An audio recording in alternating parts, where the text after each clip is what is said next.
Yo, what's up guys? It's Noah here, and in today's video, we're going to be breaking down the Week 6 Thursday Night Football Showdown slate on Draftkings. We got the Bucs and the Eagles playing on Thursday night. This should be a pretty good game. We got a 52 total, which is so pretty high total. Vegas at least is expecting a high-scoring game. Bucs are favored by 7 on the road. So we're going to talk through this Showdown slate. Should be a fun one for sure. As always, guys, we're going to go through the player pool from top to bottom, break down, all the playable options, all the guys I do have interest in. And then towards the end of the video, we'll kind of talk through roster construction, talk through some guys I'm looking to pay up for a captain. We'll discuss like different captain plays, whether I think you should be paying up or if there's any cheap guys, we'll discuss that as well. Just take a look at some lineup builds, how you should be correlating your lineups and all that stuff. But before we get started with the breakdown, as always, guys, I'd appreciate it if you would click that like button down below. If you're new to the channel here, make sure you click that subscribe button as well. A good amount of you guys are not subscribed to my channel. It's around 50%, so about half of the viewers I get on my videos are not subscribed. If you are a part of that 50%, please do hit that subscribe button, guys. I do appreciate all of you that have subscribed. It's obviously free. It's not going to cost you anything. That way, when you subscribe, you'll see my videos right there on your YouTube homepage and your subscription feed whenever you log into YouTube. And also, comment down below. Let me know some of your favorite plays for tonight's Showdown slate. I'm always reading the comment section, guys. I'm always trying to reply to every single comment. I always appreciate all your feedback as well. So please do comment down below whether you want to give any feedback or if you just want to let me know some of your favorite plays for tonight's slate. But let's go ahead and start off at the top. Break down the player pool just kind of from top to bottom. We do have the quarterbacks as the most expensive options for this slate. Tom Brady, very expensive, $12,400 if you want to play him in the flex, and then Jalen Hurts coming in at $11,800. Quarterbacks are going to always be staples on Showdown slates. I think that's definitely the case once again here. Even though both quarterbacks are really expensive, I think you are going to want to try and get as much exposure to the quarterbacks as you can. If not, play both the quarterbacks in most of your lineups, because both these quarterbacks have been great this year. I mean, Tom Brady, over 30 DraftKings points in 4 out of 5 games. He's just been so efficient. He's throwing for a ton of yards. I mean, the dropbacks, the pass attempts are there every single week.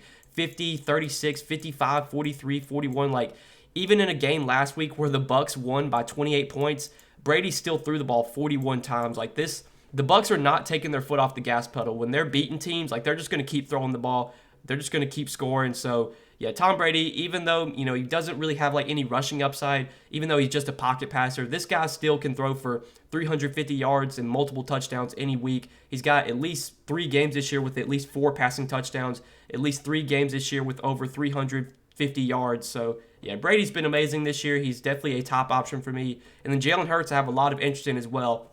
This is a pretty good matchup for him against Tampa Bay. Tampa Bay is one of these teams that you just can't run on. I mean, their run defense has been elite this year. In terms of, like, rushing attempts allowed to opposing running backs, they're, like, bottom of the league. Like, teams are just not running on the Buccaneers. The way you beat this Buccaneers team is through the air. They're a serious pass funnel. So I think, Jalen Hurts definitely in this spot is a really good option. They're 7-point home dogs, so I do expect the Eagles to probably be playing from behind in this game. Hurts has shown upside, especially in games where they are playing from behind, like in the KC game when they were trailing. Hurts threw the ball 48 times, had 31 DK points that week. He's put up at least 20 DK points in every single game this season. I'm pretty sure since he became the starting quarterback for the Eagles, I'm pretty sure he scored like at least 17 DraftKings points in every single game that he has been a starter. The dude's just got so much upside. He's been so consistent for fantasy. Him and Tom Brady are definitely great options here. If I had to choose one of the 2 quarterbacks, it's so close. I think I prefer the rushing upside that Hurts gives you. I think I'd give the slight edge to him over Brady. But really, I think you're gonna want to be playing both quarterbacks on the slate. I think it's very unlikely that you don't see at least one of the 2 quarterbacks, if not both quarterbacks, in the winning lineup, when it's all said and done. But then you got some of these receivers, some top-tier receivers in this game, and there's a lot of them. I mean, Mike Evans, Chris Godwin, Devontae Smith, Antonio Brown. Like, you can't go wrong with any of these guys. Evans, he's been kind of the touchdown guy this year. He's got 4 touchdowns on the season. We know Mike Evans is always a threat, like in the red zone. They're always looking to get him the ball near the red zone. I think, between Evans, Godwin, Brown, I mean, really, you can't go wrong with any of those 3 guys. If I had to choose one of the 3, like, I really don't have a strong preference. I think Antonio Brown might be my favorite just because he's the cheapest. Antonio Brown coming in at $8,200, so he's $2,000 less than Evans. He's about $1,400 less than Chris Godwin. Obviously, Antonio Brown coming off a monster game last week, kind of looked like his old self. 7 catches, 124 yards, 2 touchdowns. Like, he still has massive upside. We've seen 2 big games from Antonio Brown this season. Chris Godwin, in terms of touchdowns this year, I would say is probably, running bad. He's only got 3 touchdowns on the season, and one of those was actually a rushing touchdown, so I don't even know if we should count that one. But he's got 2 touchdowns on the year. Godwin's still being heavily targeted as well. 11 targets last week. Again, I don't have a strong preference between the Tampa Bay receivers. I think they're all good options. I think if you're playing a lot of lineups, you're going to want to be mixing and matching Evans, Godwin, Brown. I think if I was playing one lineup and I had to choose one of the Tampa Bay receivers, I think Antonio Brown might be my preference, my preferred between the 3. But really, all these guys, nothing wrong with any of them. I got nothing negative to say about any of Evans, Godwin, or Brown. We know Brady's going to spread the ball around for the most part, so you should get probably 6, 7, 8 targets for all 3 of those guys. It's just a matter of, which ones score the touchdowns, really, and that's obviously something we can't predict, really. But yeah, I think all 3 Tampa Bay receivers are very good options. I think Devontae Smith is a really good option as well. Love this matchup for Devontae Smith. Again, the way you beat this Tampa Bay defense is through the air. I think we're going to see Devontae Smith once again come in pretty heavily targeted here. He's been the number 1 target for the Eagles this year. He's 18 targets over their last 2 games. He's been the number 1 receiver by a mile. I have a lot of interest in Devontae Smith. I think he might be one of my preferred receivers to go to, especially if I'm preferring Jalen Hurts over Tom Brady. I might have more exposure to the Eagles pass catchers than I do the Bucs pass catchers. But yeah, Devontae Smith, I like quite a bit. I think his ownership, I'll be interested to see what it comes in at. We'll get ownership, Thursday, and I'll be able to discuss that like in the live stream. We don't have ownership right now at the time that I'm making this video, but I have a feeling that Devontae Smith might come in lower owned than the Tampa Bay receivers. And if that's the case, I definitely have interest in Devontae Smith. I know Tampa Bay, their defense, and I think their secondary is dealing with some injuries for this game, so their secondary might be even more banged up than normal, might be even weaker than normal.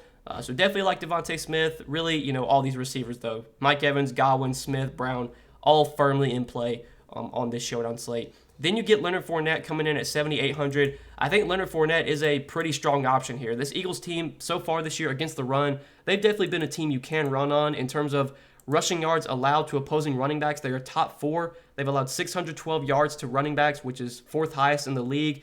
In terms of rushing attempts, teams are running on the Eagles. You can definitely run on them. They've allowed the 5th most rushing attempts to opposing running backs. So it's a pretty favorable matchup for Fournette. He's been the kind of the workhorse running back for Tampa Bay just as of late. Looking at his snaps last week, Fournette played 62% of the snaps last week. He played 82% of the snaps the week before.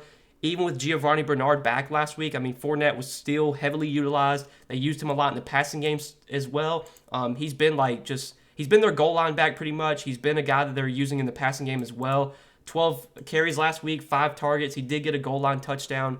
If we're going to continue to see this type of usage for Leonard Fournette, if he's going to continue to get 12 to 15 carries, 4 to 5 targets, he's going to be someone that you can definitely consider, and especially on a one-game Showdown slate, he looks like a top running back play. Out of all the running backs in this game, between Fournette, Miles Sanders, Kenneth Gainwell, Gio, Ronald Jones, Fournette's obviously the best option. I think it's not even close. I do like Fournette quite a bit in the mid-range. Gronk doesn't seem like he's going to play. Again, I'm recording this video on Wednesday, so we don't really have full injury report yet or injury reports yet for this game. But just reading reports here, it says Gronkowski is not expected to play. So not going to talk about Gronk. Doesn't seem like he's going to play. But then you get to Miles Sanders at 6,600. Tougher spot here for Miles Sanders. I don't think he's going to be someone that I have much exposure to on this slate. His snaps so far have been decent. He played 75% of the snaps last week, 64% of the snaps the week before that. He's played at least 60% of the snaps in every game so far this season.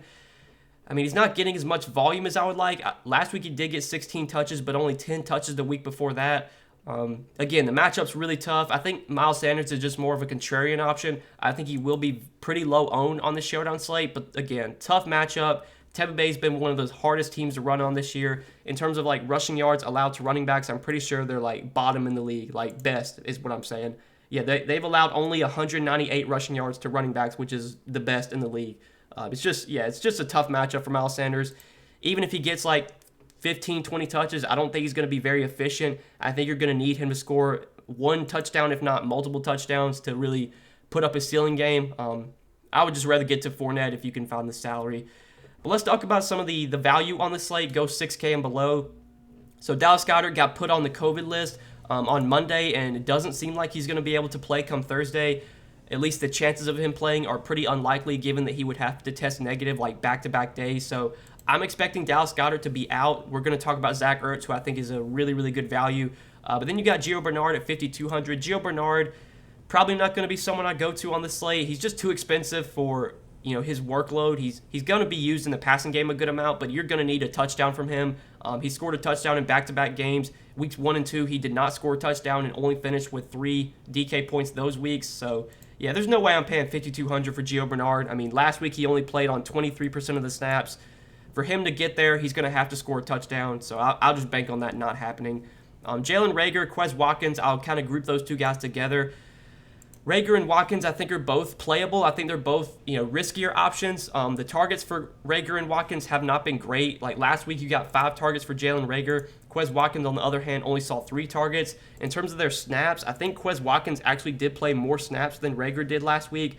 Quez Watkins played, he played 82% of the snaps last week, whereas Jalen Reagor only played 70% of the snaps. So the snaps, at least last week, were favoring Quez Watkins. He was on the field more. Obviously, Reagor was targeted more. But, yeah, when it comes to Reagor and Watkins, I think both probably get like 5 to 6 targets. It is a good matchup. Again, the way you beat Tampa Bay is through the air. So I think Watkins and Reagor are both playable.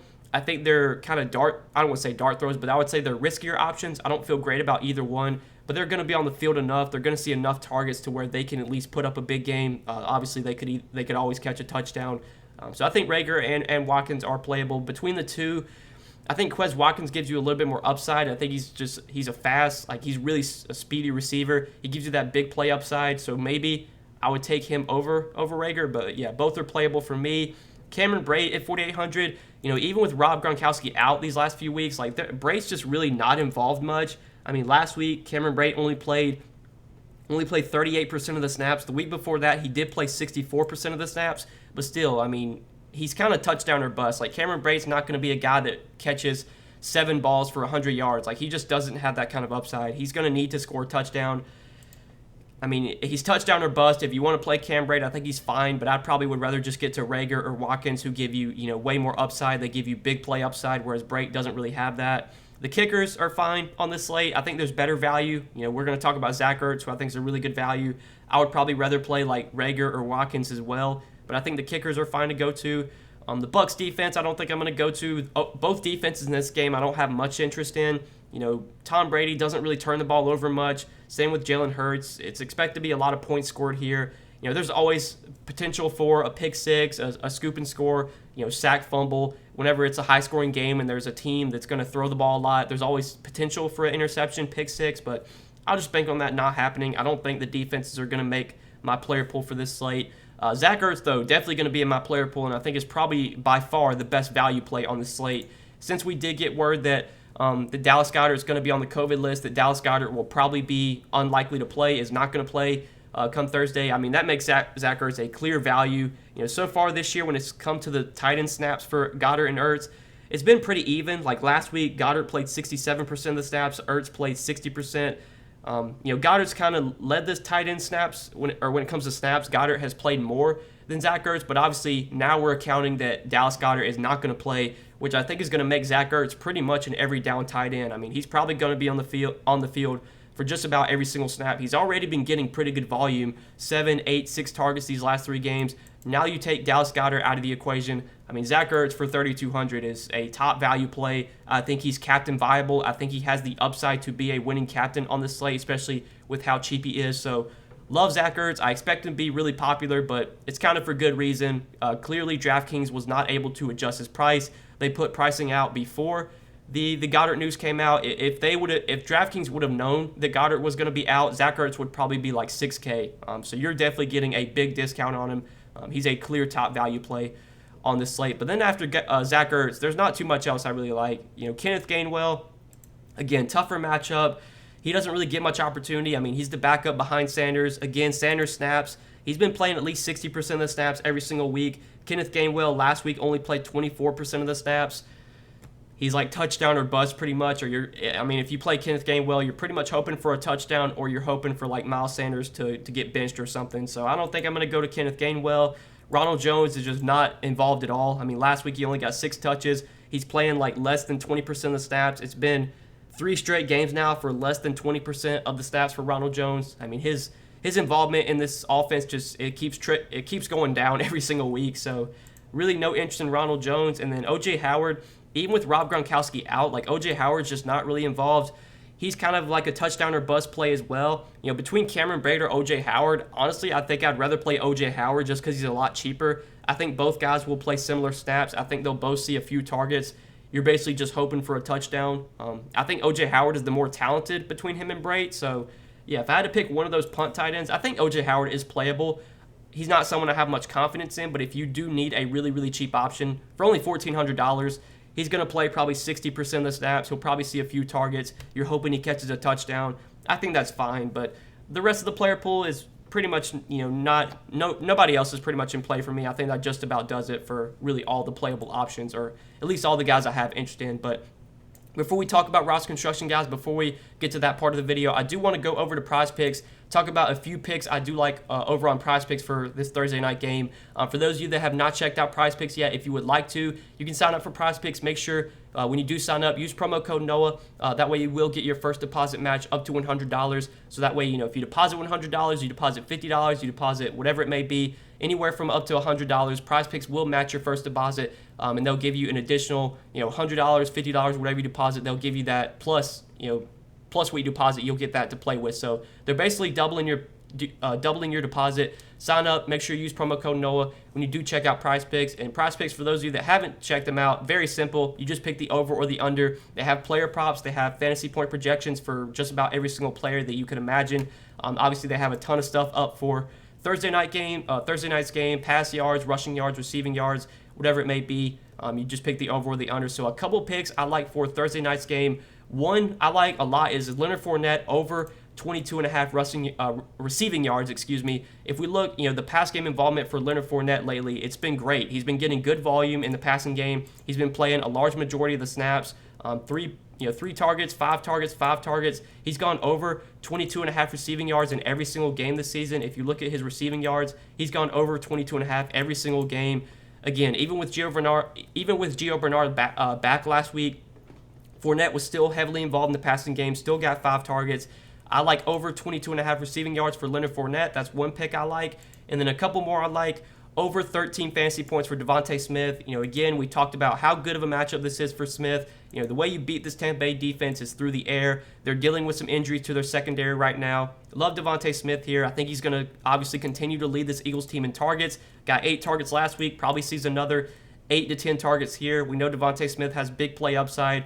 We know he's going to be the number one option for this Eagles offense in terms of pass catchers. We know when Jalen Hurts drops back to throw, he's looking for Devontae Smith. So, yeah, Devontae Smith over 13 fantasy points. That's another pick I like on Prize Picks. And then the last one I like, this is an easy one for me. I mean, I don't know why, but Zach Ertz is only projected for 7 fantasy points. And you got to think, again, Prize Picks, their fantasy point scoring is full PPR. So basically it's the same as Draftkings, just minus the bonuses. Again, without Dallas Goedert, I think we're going to see Zach Ertz be an every down tight end.